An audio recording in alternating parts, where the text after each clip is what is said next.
64 degrees at 8 o'clock. It's Tuesday, September 11th. I'm Lee Harris. Here's what's happening. It's primary day and the polls are open. You couldn't live within or visit New York without getting a tour of the tower. And if you were really intrepid, you might actually go to the roof. 2110, you got it coming in for building number 2 on the 97th floor. People trapped. Stay where you are. When the World Trade Center buildings were going up, my dad told me, when those are finished, we're going to go up on the top.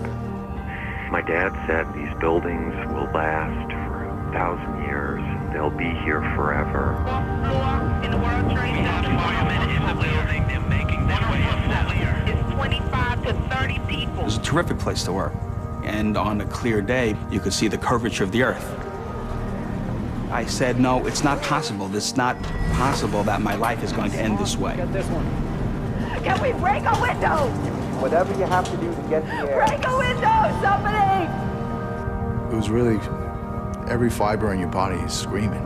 It was like, you gotta get out of here. You gotta get out of here. Okay, let's give you a hand here. Come on, guys. We got ourselves a VIP to get down. Name badges, they're all notified. Fire department, ambulance service, and plane police. They're all notified. Department and ambulance. Your copy, sir. No. Thanks, you saved my life. What the hell are you doing? You trying to kill us all? Tell the boys.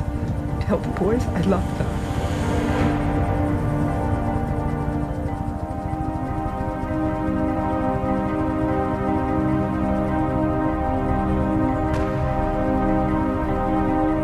British, huh? Afraid so.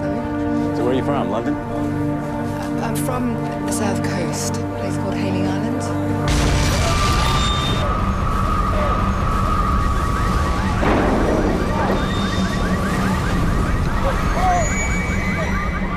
In less than 2 hours from this moment, both towers of the World Trade Center will be in ruins. A further 3 aircraft will have been hijacked and crashed, and thousands of lives changed forever.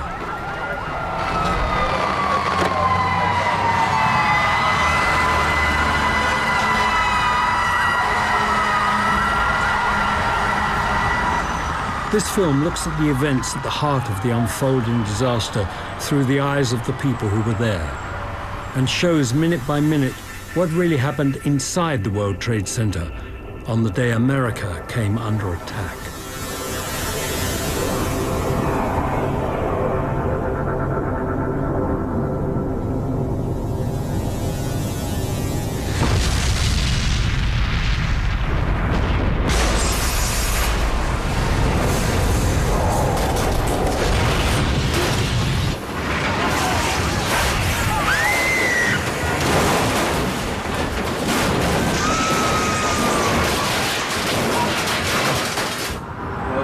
I heard the bang. I thought it was thunder or something. He goes, look outside. I looked outside. I said, holy, it looks like a plane hit it or something. Billions of TV viewers around the world have grandstand views of the unfolding events. But people inside the towers know almost nothing. No, it's an explosion. The man who knows the Twin Towers inside out is construction manager Frank DeMartini. What? He has overseen the rebuilding work following a bomb attack in 1993. What, above us? I don't know. I just don't know. Whatever it was. Shouldn't we be getting out of here? Frank? Hey, do you know what happened? No idea. I'd say the building moved 10, maybe 12 feet. More like 20. What's it like out there? A lot of debris. People pretty shot. Can they clear it? Yeah. Honey, find somewhere less smoky. Alan's office, maybe? Stay there till they find a way out. Mac, Pablo, and me, we're gonna check out the rest of the floor. Frank's wife, Nicole, also works at the World Trade Center as a structural inspector for an engineering firm. Electric 1 to 12. You think the building's all right? If the slip joint's held, yeah. Mac, Yeah, get your gear. right here. Mac? Yeah.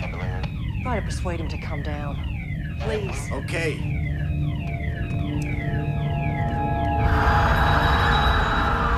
American Airlines Flight 11 instantly destroys 6 floors of the North Tower.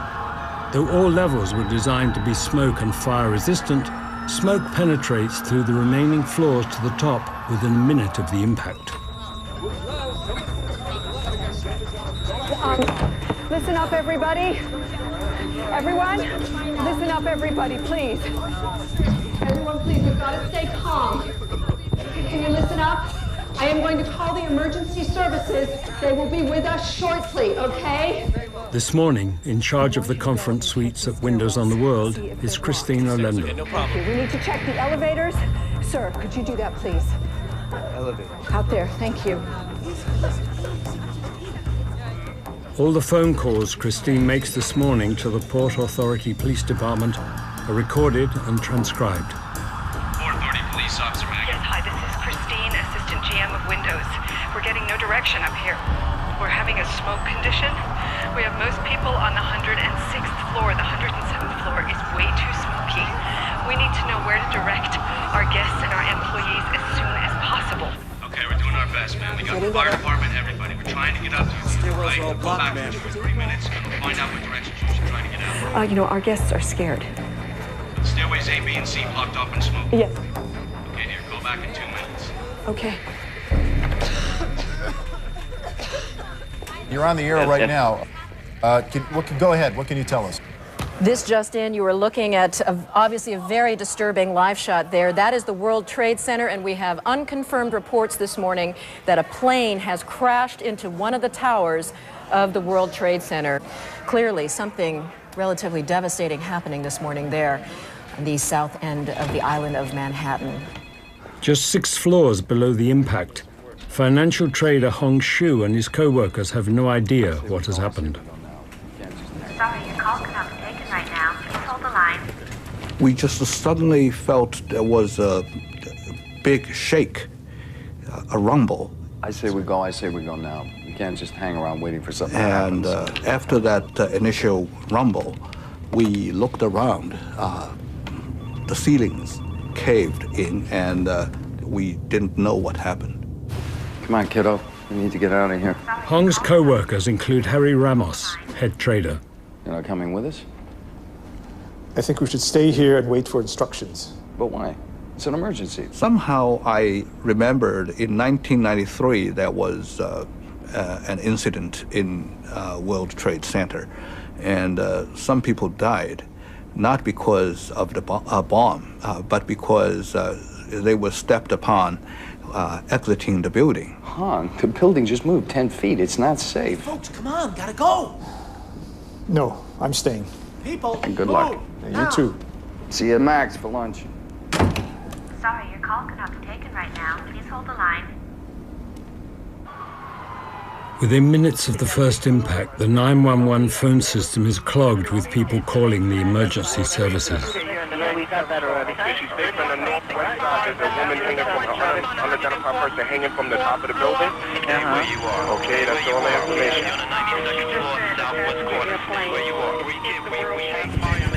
People from inside the towers, as well as their families and friends, are calling the Port Authority Security Command Center for instructions and information.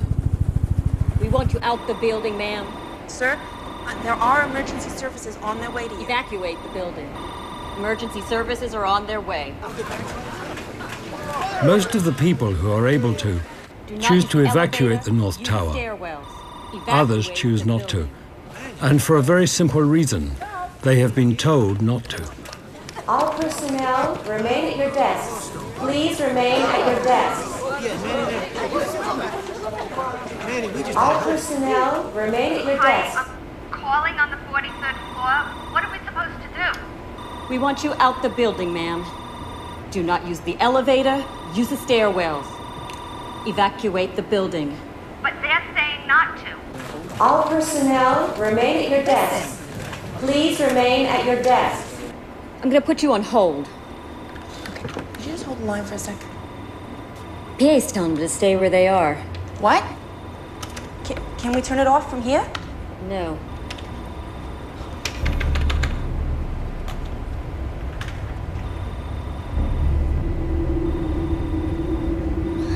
With the plane's impact, the building's vital systems have begun to malfunction and its structure is damaged. Even 70 levels below the impact, ceilings are buckled and doors jammed. This is SCC. Hello? Hello, we need some assistance.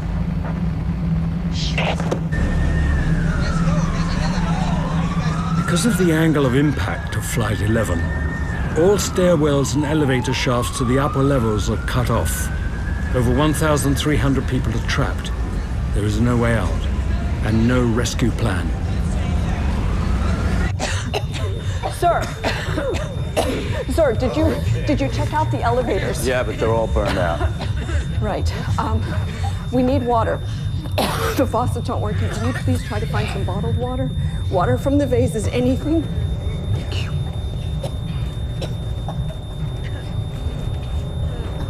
Hello, PAPD. Hi, this is Christine calling from the North Tower of the World Trade Center. We need help. What is your situation?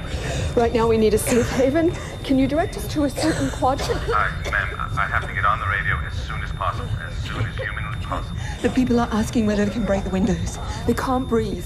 Can we break the windows? No, for the moment, do not break the windows. So what do we do? Call back in 2 or 3 minutes. Thanks. Great. Check out the roof.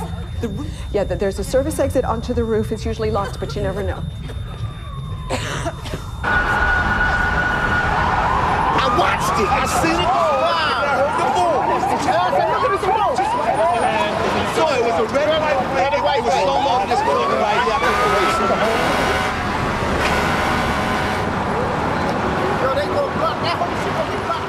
Once we turned the corner onto Canal Street, what we saw was a nightmare. So I was looking at 20 floors of fire, which translated into 20 acres of fire. And I'm thinking to myself, how are we going to deal with this?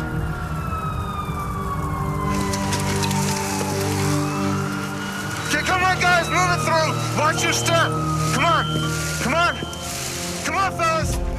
New York Fire Department crews arrive at the North Tower within minutes of the first plane hitting. Get tools down, fellas. Among them, Captain of Ladder Company 6, Jay Jonas. Okay, check your packs. One of the firemen from Rescue 1 said what we were all thinking.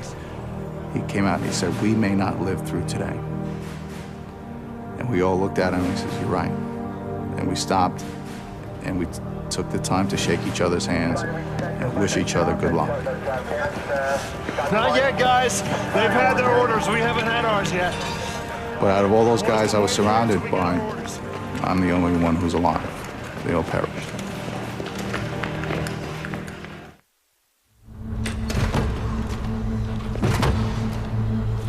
What do you think, guys?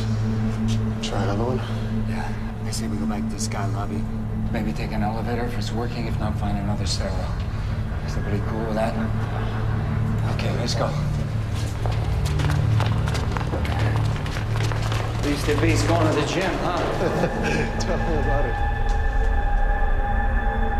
While many wait in their offices and others try the long journey down, some can't go anywhere. On the way from breakfast in a staff canteen when the plane hit, are Port Authority employees Jan Demscher and Al Smith. We dropped a few floors. 5, maybe 10. Yeah? So what do we do now? For all they know, it could simply be a routine fault with their elevator. Ladies and gentlemen, this is the Port Authority. We have a large explosion in the building. And finally, a voice came over the intercom, not the recording that it normally gives. A voice came over and said, we have had a large explosion in the building. Port Authority. We have a large explosion in the building. And that was it. And there was no more. And boom, the lion was dead. Tell them to get us out of here. You're gonna send someone to help us get out of here? We have some problems, I think. And we never speak again with the man on an intercom. When you're inside, you're still like a cat in a cage. I don't have any clue what's happened outside elevator or in the building. I said, we have to make a decision. Nobody gonna come and help us. I think we're gonna have to find our own way out. We blocked the doors with wet Kleenex, and that sucks up some of the smoke. The trapped security room operators are now dealing with an emergency inside their office as well as outside. But we still can't get out. Thanks.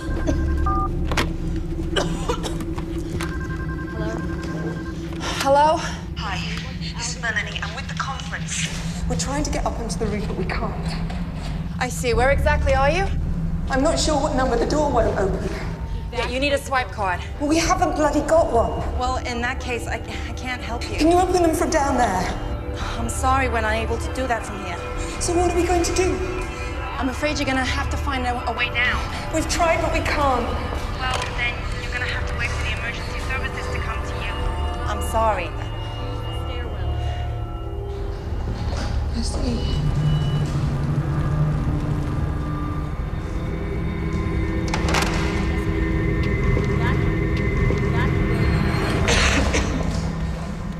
Even if Melanie and the other delegates could make it onto the roof, escape is impossible. There are no official plans for helicopter evacuations, and pilots have already decided the risks of trying are too high. All right, just through here. That's it, keep low. Watch your heads. That's it. All right, everything's fine. Come on, sir. Nearly there. That's it. That's it. Janet, you take him through. Frank. Oh, Frank, are you hurt? No, I'm fine. Oh, do we know what happened? No, but whatever it was, you're leaving.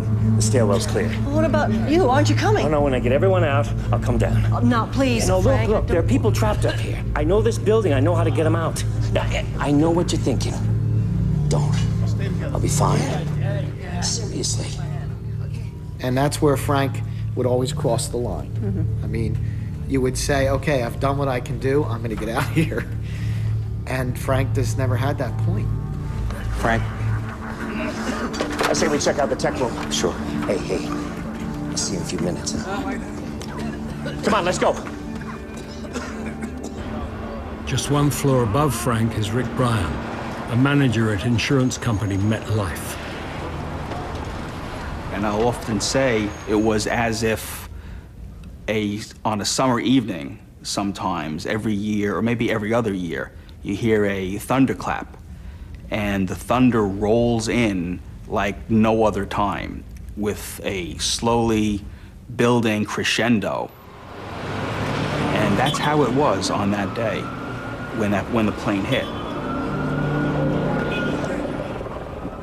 And I'm one step into the hallway, holding the door open. And I was struck by the blackness that was in front of me. It was the deepest, the richest black that I had ever seen. Anybody there? Anybody there? And I'm thinking to myself, you know, you have the keys to the door. You can easily open the door and go back from where you came. Hello? But can you be certain that your keys are going to work? Hello? And I was frightened. I was very frightened. So instead of continuing down the hall, I went back into our office and let the door close.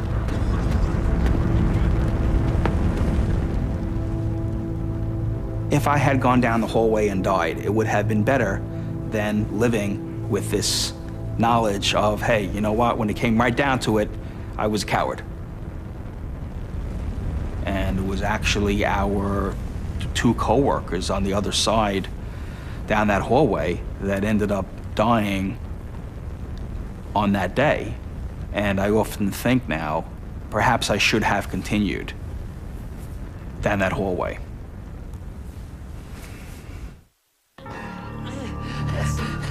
50. I wouldn't say panic. I would say people was beginning to, I know I was beginning to get a little edgy. Yeah. Oh, so what do we do now? I'm gonna make a call. But it's concrete. No, it's not. It's sheetrock. Hey, he's right. It's sheetrock. It's plasterboard.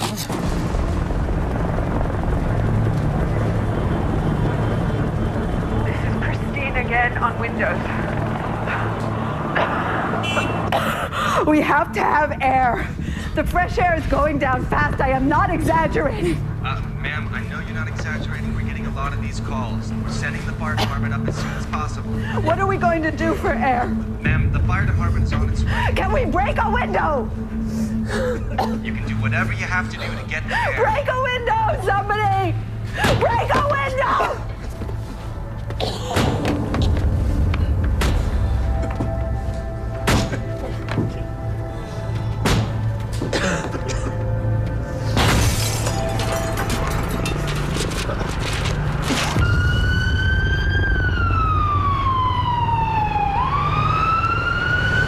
Where are you going? We're not going to get out of here, you know that, no? No, help is on its way. We just have to wait. Nobody's coming. It's just us. No! Don't!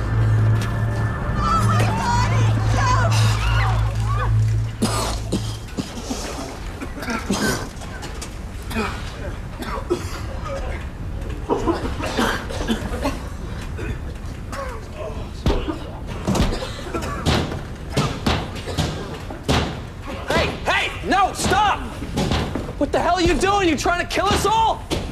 You break the window, you're gonna let the air in. Get away from the window. This whole place will be in flames in minutes. Come on.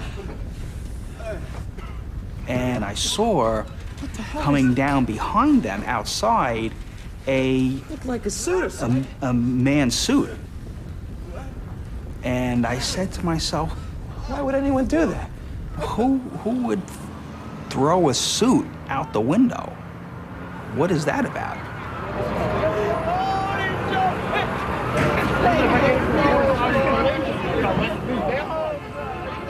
More than 100 people jump or fall from the upper floors of the North Tower.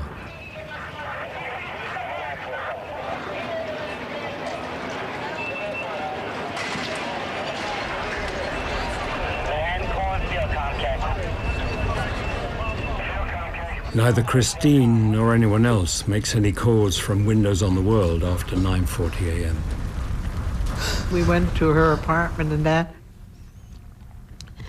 Her answering machine was just full with messages. No more could be that friends were calling her. Because my son listened to the end. And that answering machine we brought home, that I have it. Just 130 feet away in Building 2, the South Tower, the picture is confused. Some people have seen or heard the disaster which struck the North Tower. Without waiting for the picture to clear, many have taken the decision to evacuate. If you are in the midst of evacuation, you may use the re-entry doors and elevators to return to your office. I repeat, Building 2 is secure. Given the risk of large numbers of civilians outside in the plaza blocking access for police and firemen, announcements make it clear that the South Tower is safe. If you are in the midst of evacuation, you may use the re-entry doors and elevators to return to your office. I repeat, if Building 2 is secure, there is no need to evacuate Building 2. It's a lot of valuable, really valuable time, you know. Stanley Premnath has come from his office on the 81st floor. But even as he is leaving, building staff are turning people back, Back upstairs. convincing them it will be safer if they stay where they are. Had I known that this building was on fire next door and a plane had gone into this building, I would never have gone back up. I would have gone straight home. Building 2 is secure. There is no need to evacuate Building 2.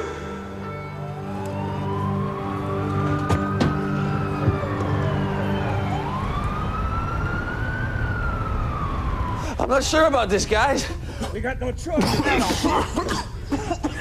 Within short order, it became clear that we had to leave because the smoke was getting frightening.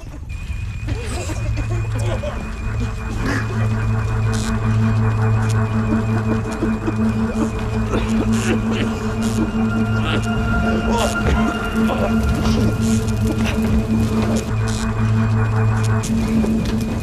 guys, this way. Follow me. The smoke was so thick and so black, and I could not see. And as I'm walking down the hall through this blackness, I'm thinking to myself, well, you're going to die of suffocation, of smoke inhalation. How many breaths do you need to take of smoke-filled air before you actually pass out? Is it measured in the number of breaths, or is it measured in a number of minutes? Is there a period of time when you're breathing in smoke that you can feel yourself being overcome, or does it happen instantaneously? I did not know. And I was annoyed at myself for not knowing. Let's try this way, huh? That's right. Yes, sir, you have a 2:30 followed by 4:15. In this confined area with the door closed now, it actually seemed quite safe. Well, I'll see what I can do, but we're having a bit of problems with the phone. When they came in, I was surprised that they were there. Well, we have a situation here. What kind of situation? And then I was even more surprised that they had just come out of an office that was on fire. I'm sorry. Do you have a fire extinguisher? On the wall above the cupboard. Thanks. Yes, sir. Yes, sir. Well, I can't do that right now, sir. No, you don't seem to understand. There's a lot going on around here right now. Thanks. Yes, sir? I'll do it first thing tomorrow morning, sir. I said to myself, look, you have to do something. Within 2 seconds, I realized what a ridiculous task I was trying to accomplish. I was trying to put out this inferno with this stream of fluid that couldn't have been more than a quarter of an inch wide. My heart went into my throat from my chest, and at that point, I knew we were in trouble.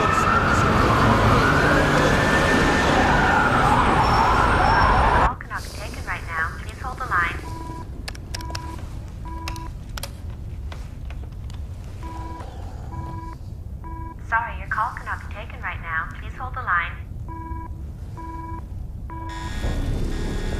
Harry Ramos has reached the main elevator hallway on the 78th floor.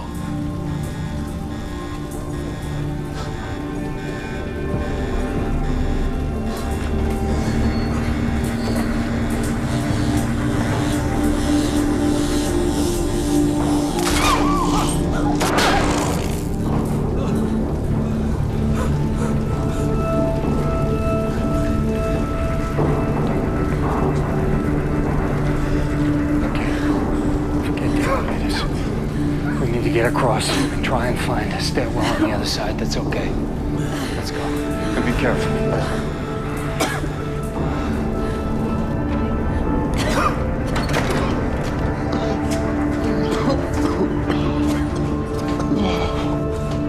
Everybody okay back there?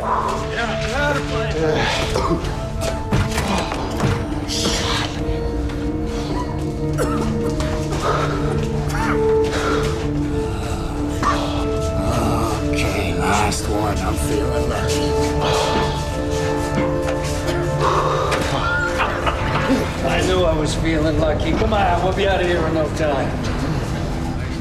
You know what I think? I might take the rest of the day off. I'll join you.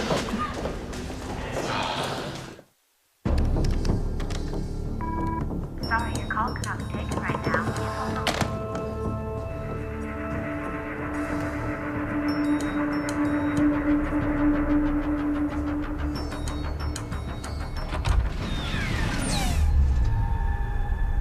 Whereas nearly everyone in the building is heading down, 3 civilians are heading up.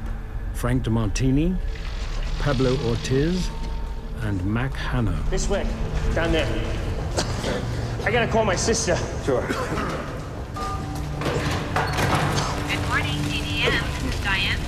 Yeah, Diana, it's Frank.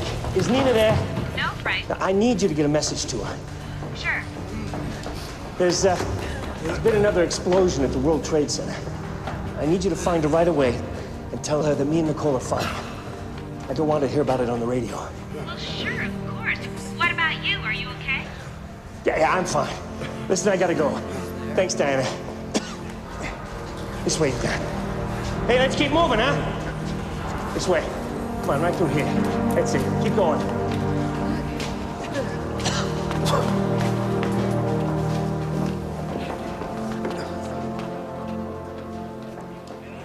Shortly after 9 a.m., Jay Jonas, captain of Level 6, is receiving his orders to go up the North Tower. He just closed his eyes and he shook his head and he says, just take your guys upstairs and do the best you can. And out of the corner of my eye, I saw a big black shadow on the ground.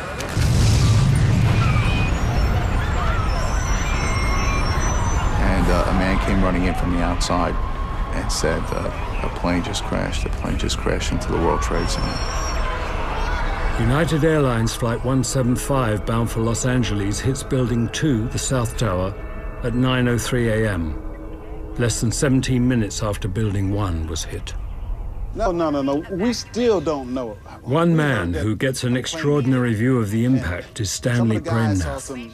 He has just returned to his office from the ground floor lobby. Yeah, I guess. So I'm standing up with the phone in my hand. But we're fine. My coffee and bagel that I bought when I was coming up still sits there on the desk. And I'm looking towards the Statue of Liberty, the direction of, with the phone in my hand. And that's when the plane caught my eyes. And this plane is bearing down on me. Eye level eye contact.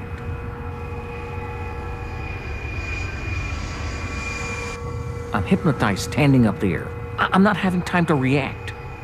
All I'm looking at is this plane, and it's getting bigger, bigger, bigger. Lord, I can't do this, you take over. And I dove under my desk. What's that jet doing? Holy.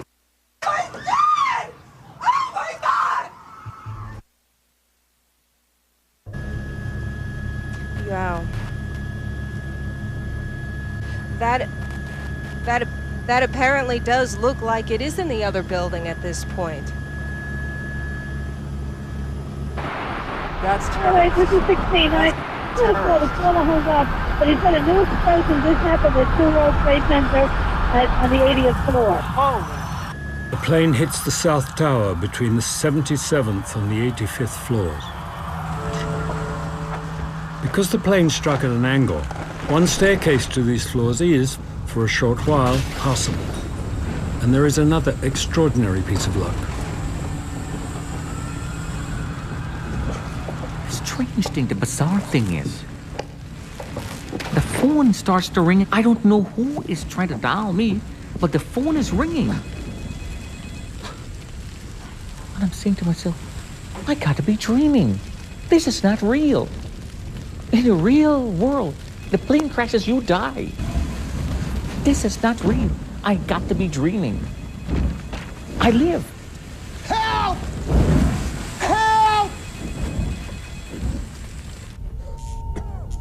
Some offices on the impact floors are spared the devastation of a fireball. One of them is the office of Brian Clark. The sensation was that our whole building moved to the Hudson River and kept moving a distance of 6 to 8 feet. I know that sounds preposterous, and whether it did move 6 to 8 feet, I don't know, but that was the sensation. And I had this terrifying thought that we're going over. Everyone okay?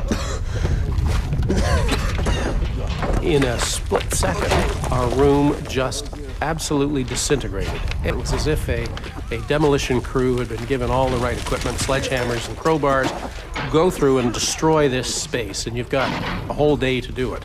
But it happened in an instant. Okay, listen up. There's a good chance of fire. We have to exit this building as soon as possible. No time to get your stuff. Just follow me.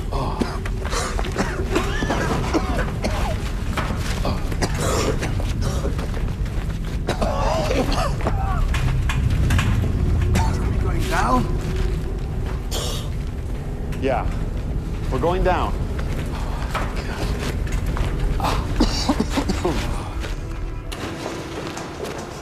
Wait. Where are you going? It's bad down there. Smoke, flames, real bad. Oh, I understand.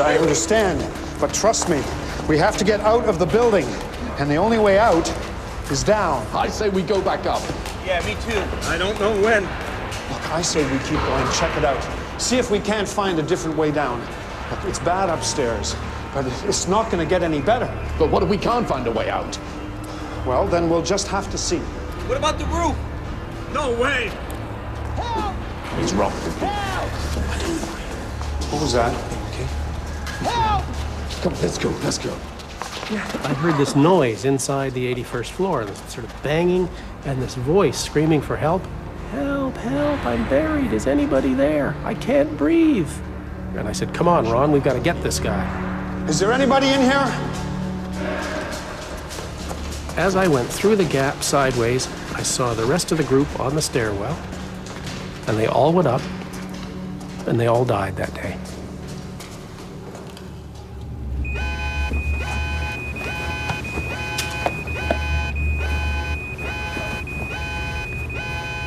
Okay. Let's round everyone up, check they're okay, see who's missing. I'll call emergency services again. Elaine Gentle is Director of Human Resources at Private Bankers Fiduciary Trust. Look, check outside to see if you can find a way out. Okay, I'm on it. One of the first calls she makes is to her husband, Jack. Elaine? Yeah, me. First thing I said was, thank God you're all right. And she said, well, not really. I said, well, what do you mean? Well, I don't know. I heard some sort of explosion below us. I don't know what it was. And I said, well, it doesn't make sense because the plane hit the other building. It didn't hit your building. She said, well, there was some kind of explosion beneath us. I don't know what it was. And I didn't know what to make of that. And she said, well... We're trying to figure out what we should be doing. Yeah. It's getting really hot in here, and there's smoke coming out of the vents. She didn't know whether they should stay or leave. And she didn't know what to do about the situation that was growing worse.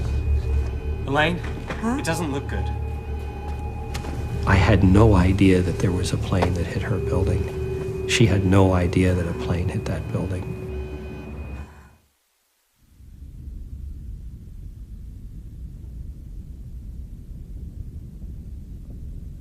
And I'm screaming, Lord, I don't want to die. Please send somebody, anybody to help me. And as I'm screaming, I realize I'm temporarily deaf.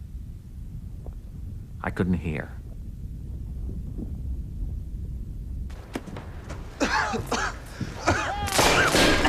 I can't stand the smoke. I gotta go.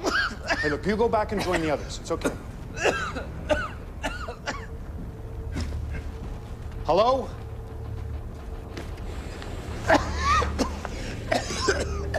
Hello? Is there anybody in here?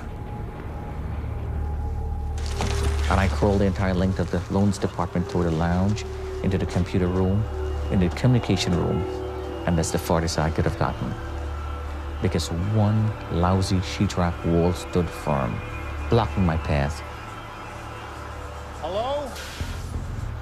Hello? Hello? Hey, is someone there? Yeah. I can't see you. Keep going.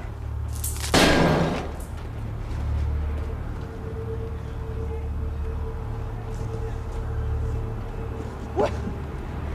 I can't see you. I turned my flashlight toward the voice. Yeah, I got you. What I remember asking him was, what is your name? He said, Brian Clark. What are the chances for you to have a flashlight? He said, I'm a fire warden. Down and to your left. But I suddenly heard this person with this saying, can you see my hand? Can you see my hand? Here. Can you see my hand? Can you see my hand? Which floor? Is that hooked up? I don't know. Okay, guys, here's the deal. It's a raw one. We have to go to the upper floors for search and rescue. The only thing is we can't use the elevator, so we're gonna take stairwell B. 10 floors at a time. 10 floors, quick rest, 10 more. I told them, I says, they're trying to kill us, boys. I says, let's go to work. Okay. And to their credit, every one of them, they looked at me and says, okay, Cap, we're with you. There was thousands of people upstairs that needed our help, and that's where we had to go. As Jay Jonas is beginning his journey up the tower, many others are coming down.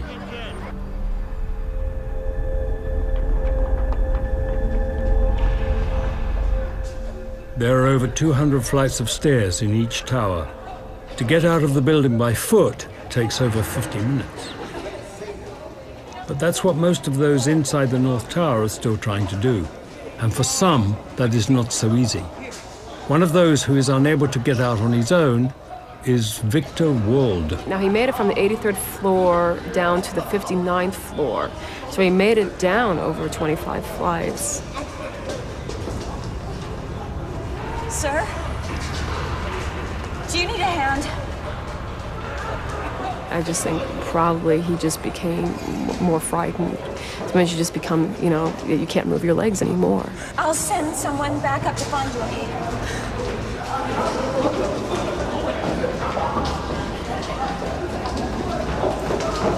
I'll just hold you back. Go on. Nah, Victor, you stay, I stay.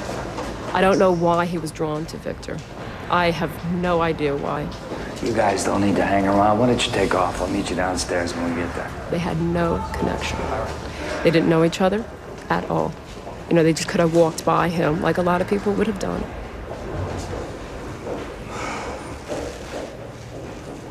You got any kids? Yeah, 2 daughters. Why? How old are they? 9 and 13.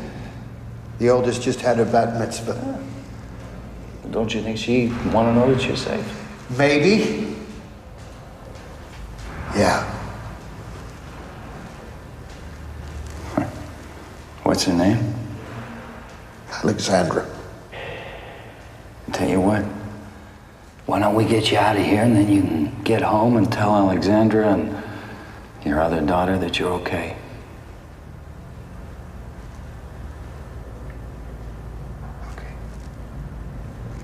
Come on. Yeah, let's get you on your feet. That was when I saw Harry was helping a gentleman who I did not know, and quite slowly. Hey, you decided to take the day off after all. Hong, this is Victor. Victor, this is Hong. We're gonna help him get out of here. Hey, Victor. Tell you what, guys, I really could use a beer. Hey, guys. Wait up. Yeah.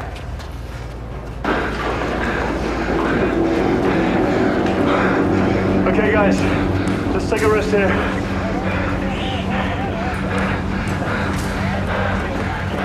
Drink some water. We're at war with somebody. I don't know who we're at war with, but we're at war with somebody. Check your packs. We leave again in 2. Not only the United States is a target, but you know, right where I'm standing is a major target. Now, is there going to be a 3rd plane? Is there going to be a 4th plane? We didn't know. What the hell is it going to be like up there? Guys, you ready? Okay, let's go.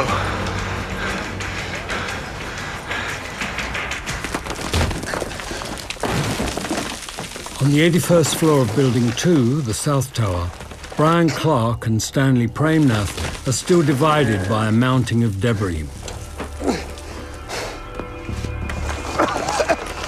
You're gonna have to climb over the top.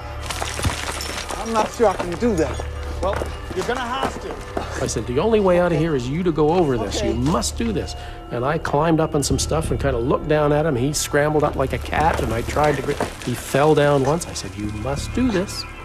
And this person behind this wall is telling me if I want to live, I must climb over. He says, you jump on the other side, I'll catch you.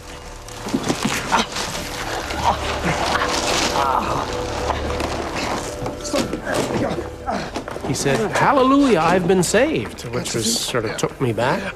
I'm good. This man really thought I was crazy. And I don't know how to thank a man who just saved my life. I reached down, I hugged this man, and I give him a kiss. And he gave me this great big kiss. And this man says, whoa, whoa, whoa, whoa, what are you doing? He says, Brian Clark. And he said, I'm Stanley. We'll be brothers for life. I said, well, that's great. As we started to dust ourselves off, I said, well, that works for me. I never had a brother. And now I do. Hey, you okay? Your hand, it looks nasty. Hey, what about you? This can't be real. I can't believe we're alive. Well, let's keep it that way. Up or down? Down. You lead the way. You're the lifesaver around here. And this man put his hand around my shoulder and he says, come on, buddy, let's go home. And the first time in my life, I cried like a baby. Because nobody never showed me that kind of compassion in my life before. A total stranger. I got from her at 100 floor World Trade Center. 100. She was able to speak, just barely. Elaine, can you hear me okay? Yes. All right, good. Here's what I want you to do. I want you to try and get the outer... The sprinklers not working was a mystery, and so I got somebody from the engineering department to talk to her about that, and he got on the phone. No, not there. There isn't one. What? I want you to hit it. He advised that they should get somebody to hit the sprinkler head with a shoe. Table lamp. Hit it.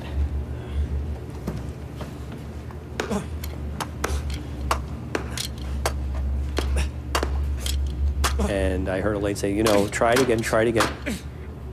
No, it's not No, working. Ed, hit it again. She said, it's not working. Nothing happened. I could tell that she was concerned. After the call, he looked at me and said, she's gonna be all right. She's gonna be all right.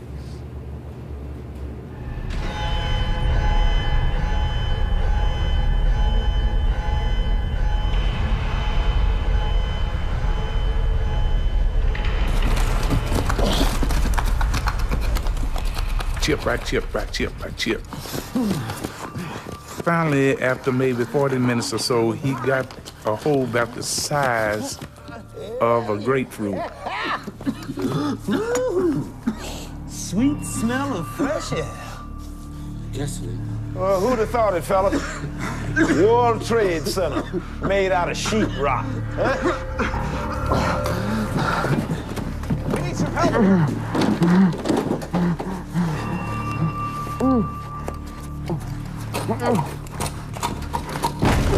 Almost 40 floors above, Frank, Pablo, and Mac are still determined to rescue people trapped in their offices before getting up themselves. It's construction manager on the 88th floor. We're sending 2 more down. We're coming down too. Do you copy? I think he truly did know every inch of the building, both buildings, of the towers. He knew him. Let's head down. Listen.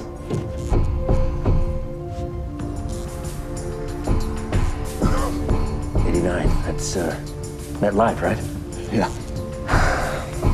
Let's go. Help! We're stuck in here! We can't get out! Help!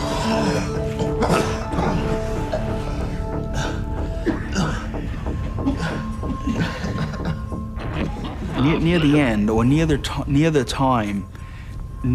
time when it was apparent that within a few minutes the smoke would be thick enough and we would not survive. One of the fellas yelled, "Hey, there's somebody banging on the door." Wait, I think I heard something. And I hear the pounding, pound, pound, bang, bang, bang. Nobody knew that the wall was merely a plasterboard or sheetrock. Stand back. We're coming through. I thought it was concrete. It looked like concrete. It was painted like concrete, but I didn't know. Nobody knew. Hey, anybody hurt? No, everyone's okay. All right. Coming through, Mac! All right, everybody, this way. On this day, Stairwell C. these fellas that were gray-collar workers and blue-collar workers had the wherewithal to save everyone else, while the lawyers and the accountants didn't quite know what to do and had no sense of how to act in this situation. And these fellas did. You all right, sir? Frank, take him down. No. I'm staying here. Frank, Nicole is waiting for you. She'll be waiting for you. Mac? Yeah? Can you get him down? Frank, you go. No. We'll be right behind you after we check out the other floors. Okay. This way, sir. We should head up. If there are people trapped here, there are probably others. You think the structure's holding up? I don't know.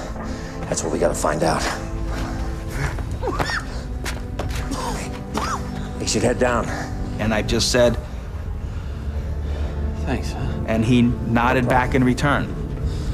And that's the last I saw of this fella, until I was flipping through the pages and pages and pages of obituary photographs several weeks later. As I'm flipping through these pages of hundreds of people, I see this fella's face. I'm like, that's the guy. That's the guy who I was nose to nose with. And I saw his name, Frank DeMartini. And now I knew who the fella was. But here he was. Here was his picture, and he didn't make it out. Breaking news from WTOP. A news update. 2 passenger jets have crashed into the Twin Towers of New York's World Trade Center. The disaster happened shortly after 9 a.m. Eastern By now, the entire world is becoming aware of the magnitude of the attack. Sie sehen mich ja hier in dieser Situation, dass mir manchmal die Worte fehlen, um zu beschreiben, was ich hier gerade auch zum ersten Mal sehe. Ein Terrorakt ungeahnter Größenordnung hat. Business coverage. Of course, we have some remarkable pictures coming in from New York, which we can go to now. The World Trade Center appears to be on fire. There is a working assumption among federal law enforcement agencies that this could be some action undertaken by the Osama bin Laden group. Let's go back. Across the globe, millions of people stare at their screens in horror at what they are witnessing. At the same time, inside the Twin Towers, survivors are trying, by whatever means possible, to escape. Everybody here is scanning the skies looking for a possible attack. Every fire and rescue crew has been told to beware of that. We cannot tell you at the moment.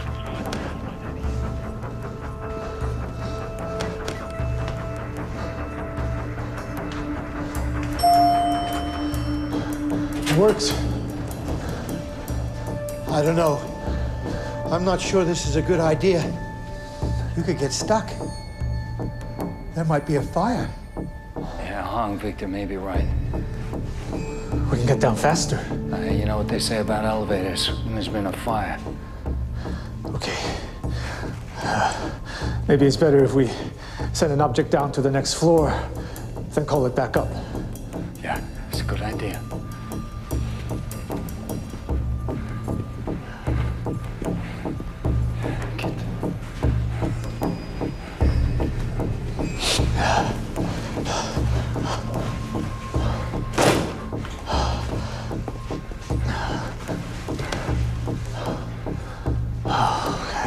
Look, if everyone agrees, I'm happy to volunteer. You okay with that? Yeah.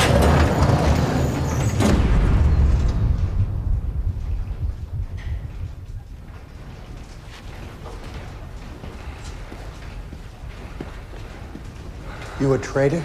Yeah. You think tech stocks are a good bet right now? Victor, you know, I really don't think this is the time or the place. He should have definitely been a professor at Columbia University, a history professor. I think he would have been a much happier man. He got caught up a little bit in having to work, you know, and make a living and having the children in school and with their tuitions and everything, that he just settled for being a stockbroker. And I think he always wanted to do something else.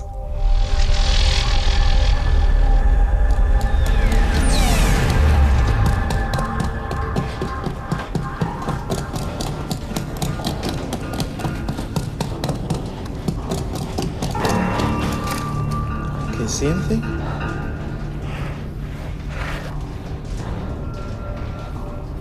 There's another wall. Maybe it's thinner than the other one. Well, only one way to find out.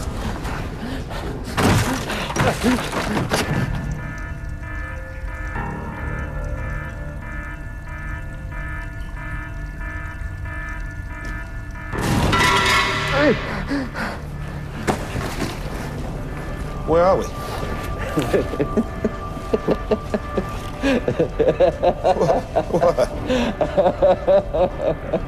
Bathroom. Yes. Yes. Say, anybody need to go to the bathroom?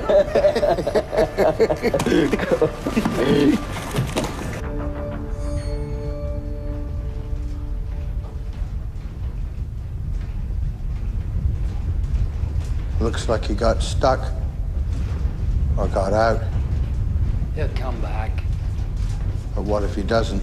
Then we'll think of something else.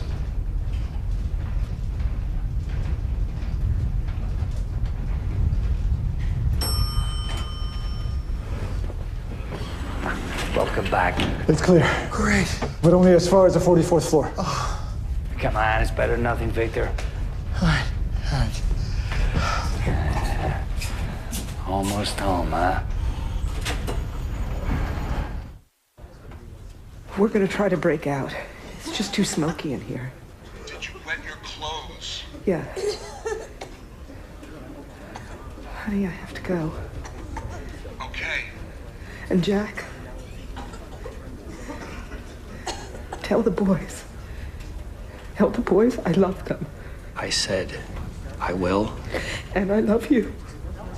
She said, I love you. I said, I love you. She said, I love you. I said, I love you. She said, I'm scared. And I said, call me when you get down.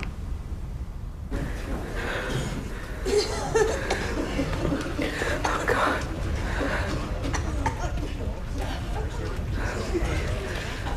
Elaine!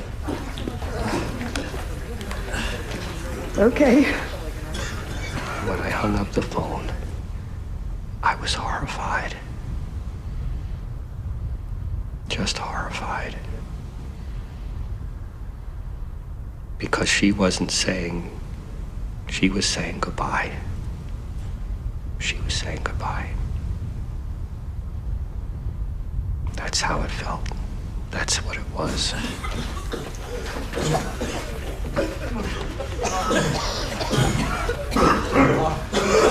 1, 2, 3. When we hung up, I called our minister and I asked him to pray, and he said he'd have a prayer chain, and then I prayed.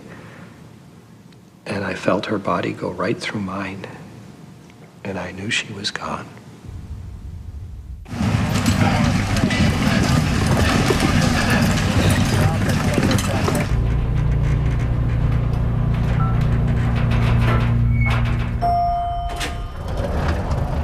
I gotta make a call. It might take a minute.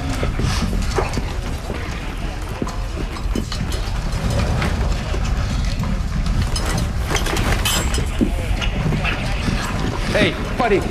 Do we know what's going on? Pentagon got hit. What? The Pentagon? I said it was an accident. Now that fireman said no. We're at war. That words were really scary. It was war. Hi, you don't know me, but I need you to make a call for me. Who is this? My name is Victor Wald.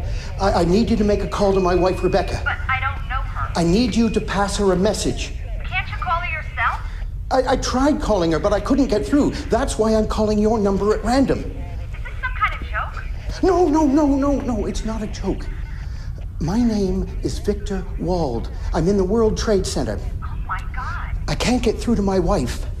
I'm asking you to call her.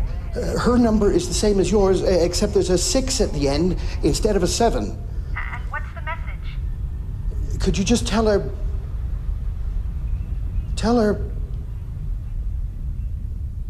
I'm all right. Okay, I will. Thanks.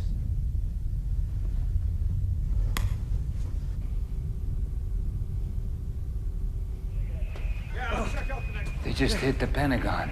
We better be clear on these doors. I really think we should go. Now. Al-Qaeda. L1. Come on. Al-Qaeda. They're a bunch of terrorists. Yeah, whoever they are, we gotta go now. I bet you it was them. Guys, take this exit. Come on, up this exit. Go, Victor, go. Oh, not more stairs.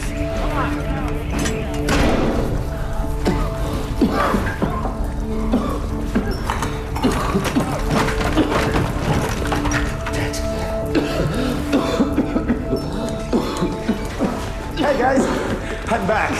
Now, this is the man who will help us down, huh? I think about them in my prayers. And that fireman, may God bless him wherever he is, because if it hadn't been for him leading us to the safety, I wouldn't be sitting here talking now. This is 10 on 450. Do you copy? I've got 6 civilians. Do you copy? Follow me. Yes.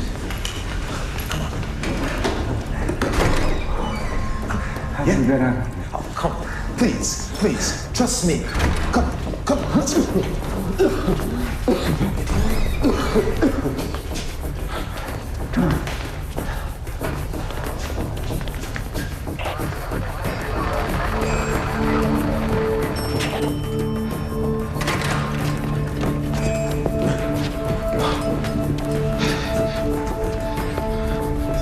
Hey, let's hope this one works.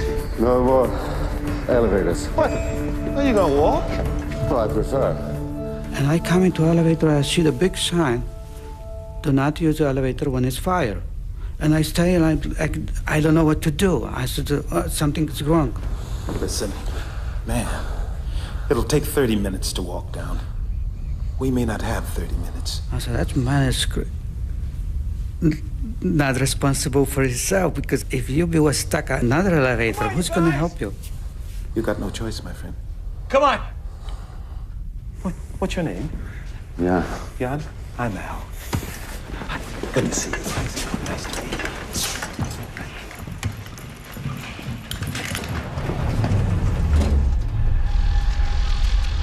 It takes over an hour in normal conditions to climb the stairs inside one of the towers. The firefighters each have to contend with almost 50 kilos of equipment, as well as the endless flow of evacuees coming down. By 9:58, over 170 members of the New York Fire Department are inside the North Tower.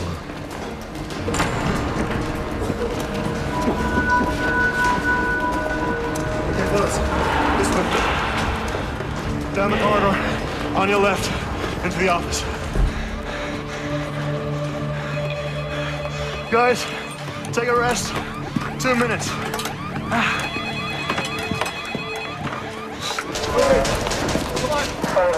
In Building 2, the South Tower, nearly 8,000 people have succeeded in evacuating. It turns out they escaped just in time. If it wasn't for you. No problem. We're brothers, right? Yeah. Now let's get out of here.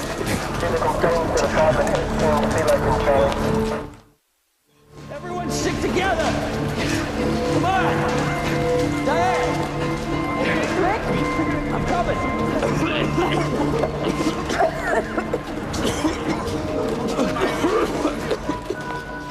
In Building 1, the North Tower, The staircases on the lower floors have become a slow-moving chain of evacuees. Among them, Rick Bryan and the rescued workers from the 89th floor. Then, something mystifying happened.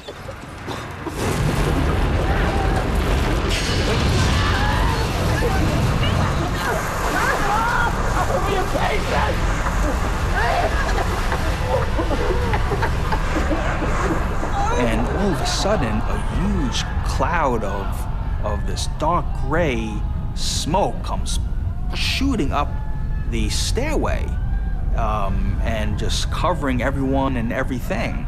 And it was hot, very, very hot.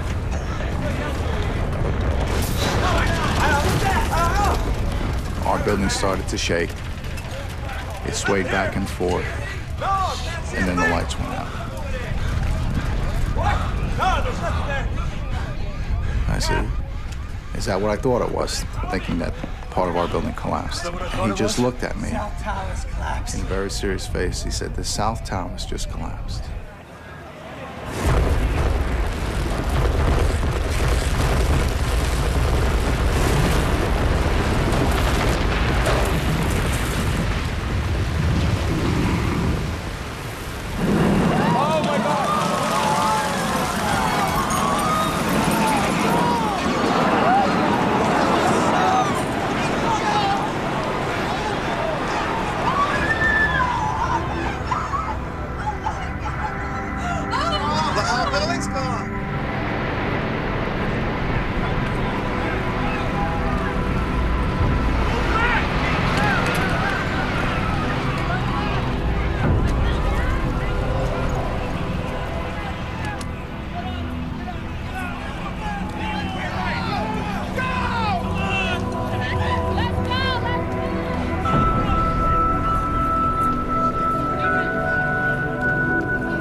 Knowing that a high-rise building has never collapsed before.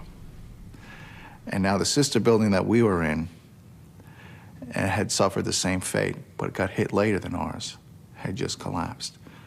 So I'm thinking to myself as he said that, he says, we're gonna be lucky to get out of here. Guys, I want us out of here now. Pick up your stuff, we're heading out right now. Sal, the rope. You got it, Captain. You can go. The sheer terror that we're in this building and we're dead men walking. The fire department's a semi-military organization, and you don't do things without orders. So I was basically self-evacuating. It was my instinct that I perceived the danger and I acted on it. Okay. How about going?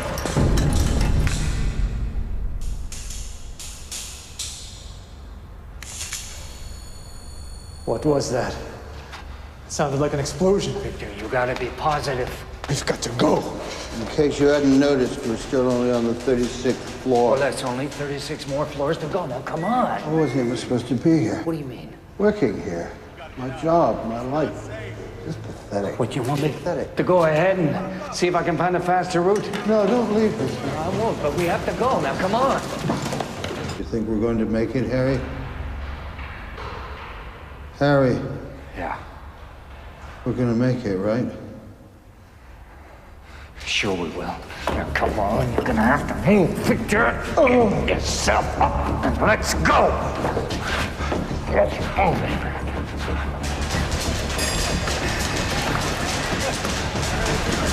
Come on, fellas, keep it moving. Okay, Captain. Come on, guys. Move it. Come on, Fuzz. Keep it coming.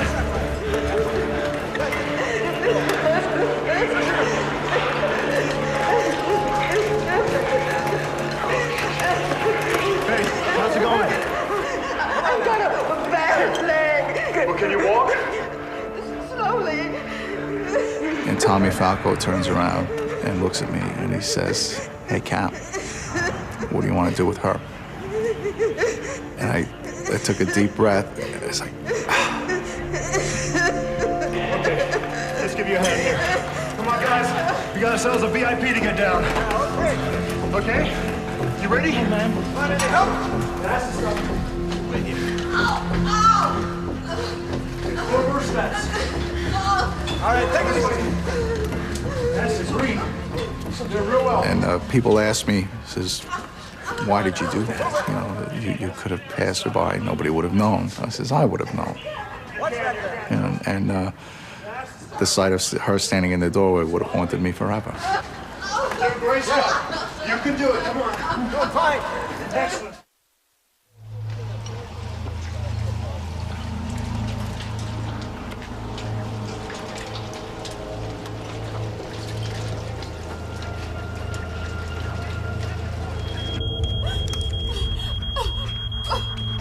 Come on, baby. This door open. Come on.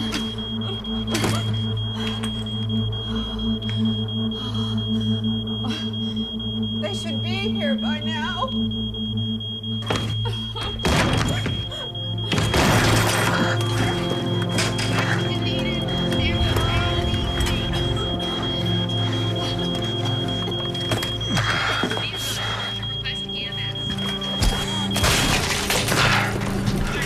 Time to go, ladies. We're glad to see you.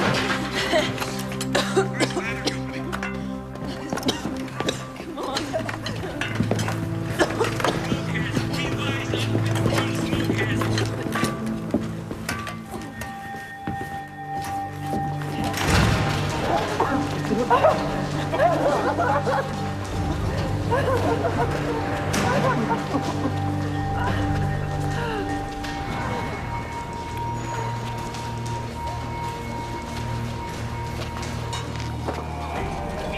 Both towers were hit.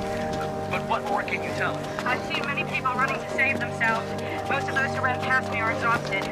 Many of them just can't believe that this has happened, or that they've been lucky enough to have made it out. I would have to say, at this distressing time, I can see a huge pillar of dust and smoke where one of the twin towers once stood. It's too soon to speculate on the full extent of their horrifying damage right now.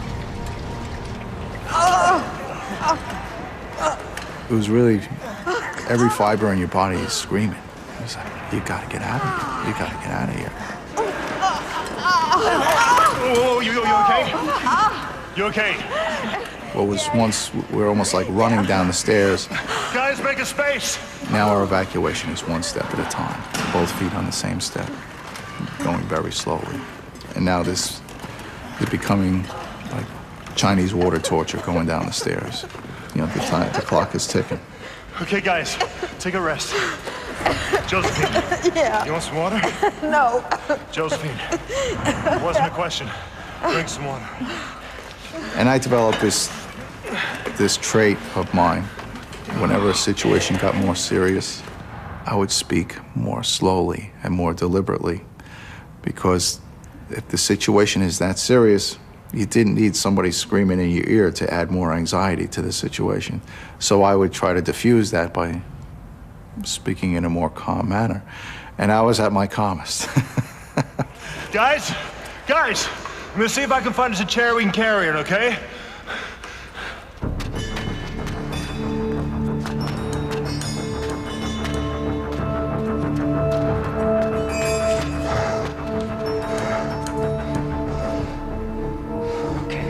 Come on.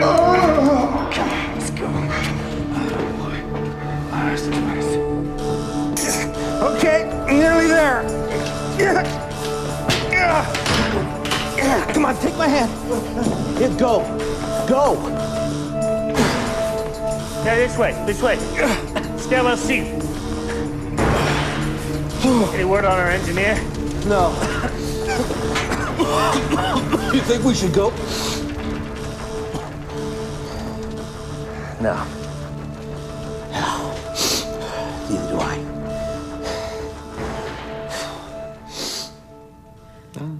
I mean, I think he felt he could do it. I mean, why not? I may be hurt, I may be tired, I may be burnt, but I'll get out. Yeah. I went out from the side of the building and I kept walking on West Side Highway. And then I heard some people screaming. I looked back. That's when I saw at the very close distance, I saw the building collapse.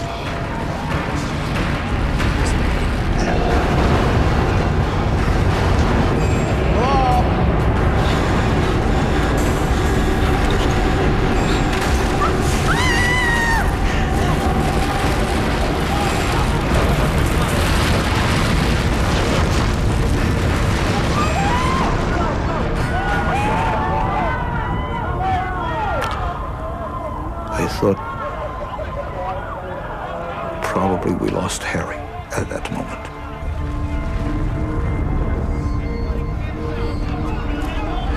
At 10:28 a.m., the North Tower collapses. It takes just 12 seconds.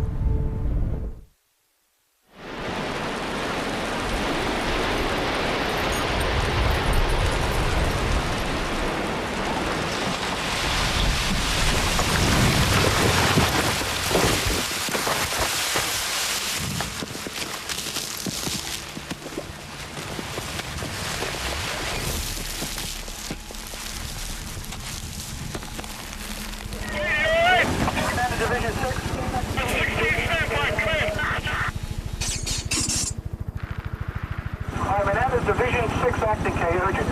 Division 6 acting, go. All right, you're responding down to the World Trade Center. You're to maintain radio communication and advise Manhattan Dispatch what exactly is going on, K. We are unable to make any kind of communication. It collapsed. The top floors collapsed down. I saw it blow and then ran like hell. Thank God. I'm 69, but I can still run.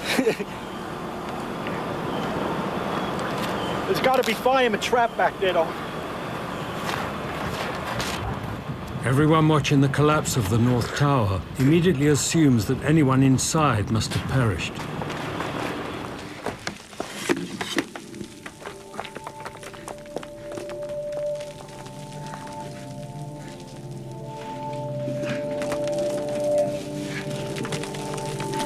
Everything okay? Every time a floor hit another floor, it was like a loud boom, like a train that was off its tracks and was hitting the railroad ties.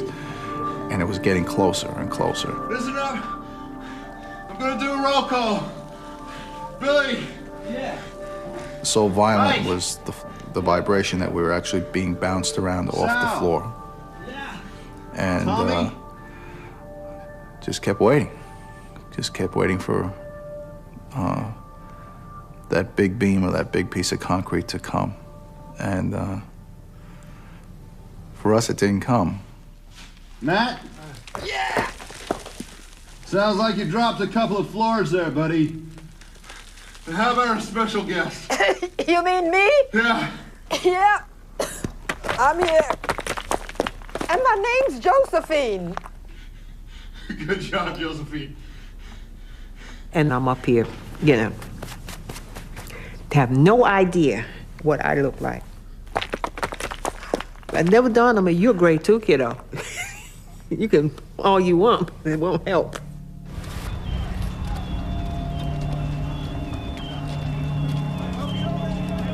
All the furnishings and the fixtures inside the building, none of that existed after the collapse. There were no desks, there were no phones, no computers, no copy machines, no chairs, nothing. that had all been pulverized by the tremendous amount of energy that was created by this collapse. And it was just pulverized into this dust.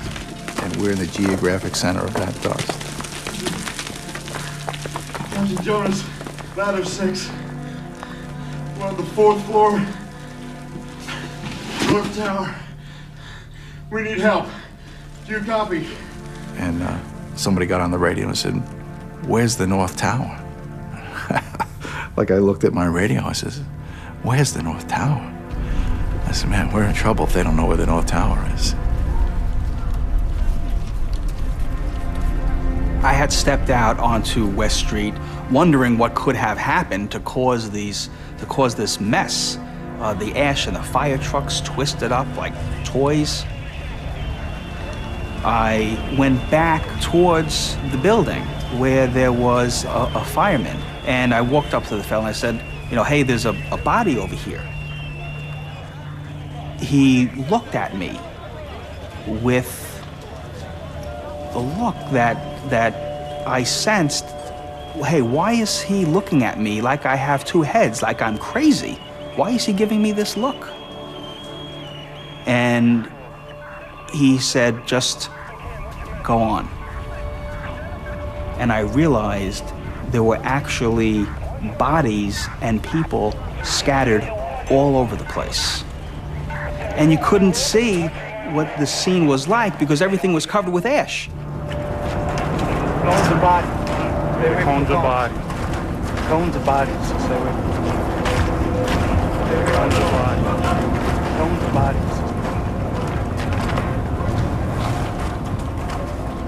2,749 people died in the Twin Towers that morning, including Melanie DeVere,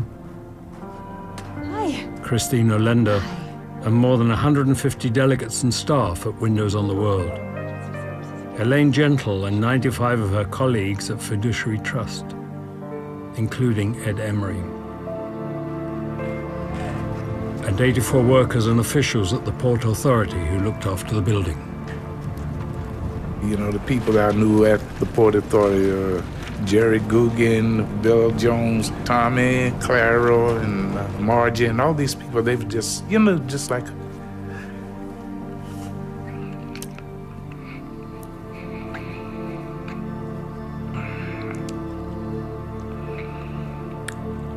It was just like there was a big family. Are you gonna be okay? In the North Tower, Frank DeMartini and Pablo Ortiz both lost their lives. They were still helping people to escape when the building collapsed. Well, I mean, I think for me, there still is this burning, hole that you don't really know what happened. And of course, I would like to know more about, what was happening, and I know he'd love to tell it. He would be so sad to see them fall, and saving as many people as he did, that it was somehow fitting that he went up into the air with the buildings. Along with Mac Hanna, who escaped the building helping evacuees, Pablo and Frank saved the lives of over 50 people. Amongst them were Rick Bryan and the 22 people trapped on the 89th floor, including receptionist Diane DeFontes. Yes, sir, you have a 2:30 followed by a 4:15. Pablo's wife put up a website, and her children were on it, and I sent her an email, and I told her, I tried to tell her how I felt, and that her husband and their father is the reason that I'm alive. And I know that his absence is a terrible thing. But here is a man that you can be proud of because he saved other people's lives. Stanley Premnath and Brian Clark both survived. 61 people from Brian's company, Eurobrokers, lost their lives, as did 23 from Stanley's company, Fuji Bank. Victor Wald and Harry Ramos were both killed in the collapse of the North Tower. We got a picture of Harry Ramos. It was a brilliant picture. It was a very sharp picture with a Rolex watch. And I said to my children, well, you know, Victor didn't die by himself. An angel came and took him, and Harry was his angel. Harry was the only person from his company, May Davis, who did not survive. And Hung, you know, he helped to the fullest, and then he made a decision he had to leave. And I think that was a better decision to make, because he thought of that, you know, he had to think of himself at some point. And he tried to help a man, but if Victor couldn't help himself at a point, he analyzed the situation, he made the decision he had to go. He probably feels bad about it, but he made the correct decision. Harry, if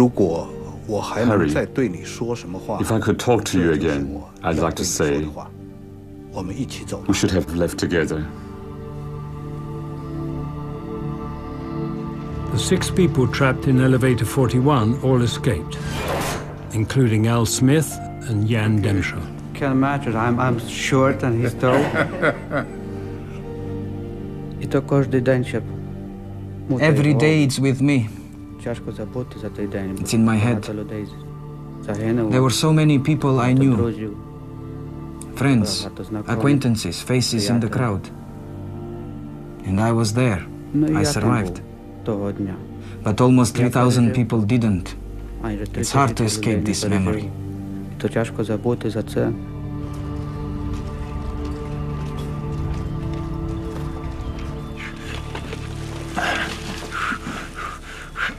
I hear Battalion 1-8 to Ladder 6, Battalion 1-8 to Ladder 6. Is that you on the radio?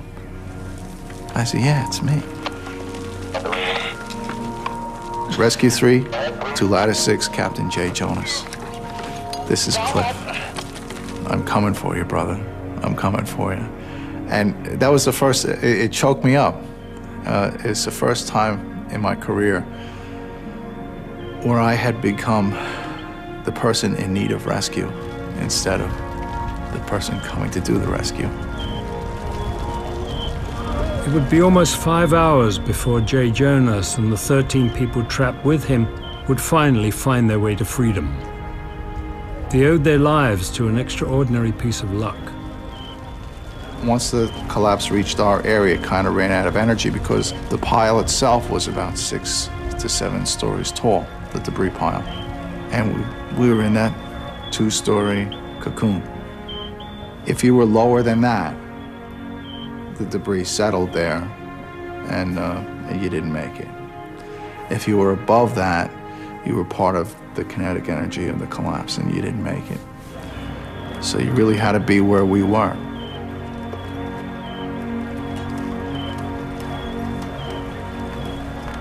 Over there you can see a police emergency service unit. They're trying basically now to reestablish some kind of a safe perimeter. And many of the emergency workers basically just happy to be alive. Certainly that picture tells it all. Many of them just happy to be alive at this point, having survived what is an extraordinary event, the collapse of 2 towers. 343 firemen and 60 police officers were killed in the collapse of the Twin Towers. Josephine, is that you? It ends up I did make the right decisions that day, but I didn't know they were the right decisions at the time. Running into Josephine Harris, making this decision to stop and save her, we had inadvertently saved ourselves. And I looked around, and there was just this disarray. And I said, this is it? And he says, yeah, this is what's left. And I said, how many other people have come out of there? And he said, none. And I was just stunned.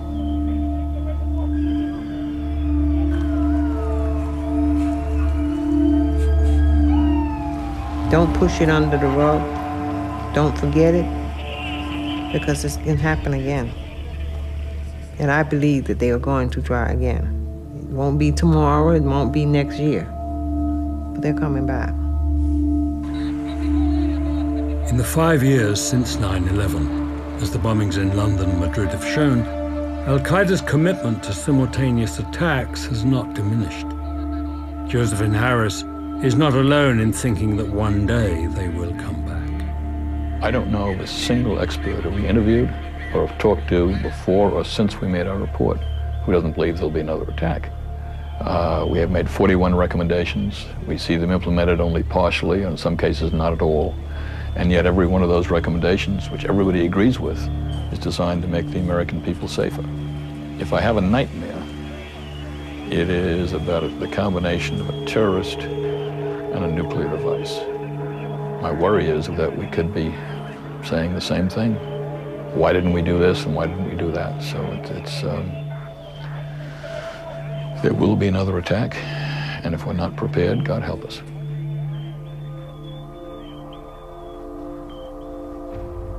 Well, these are the pants that I was wearing on that day. And I made it my project. I guess it kept me a little from really going completely out of my mind. I made it my project to wash them by hand, and every day I would wash them a little more and hang them up to dry, and then I'd see some more dirt, and I'd put more soap, and then I'd scrub the legs because I just had to get them clean. It was like washing away. It may sound silly, but washing away the dirt and evil and the bad and just getting it out, and I did. And unfortunately, they don't fit anymore, but they're clean.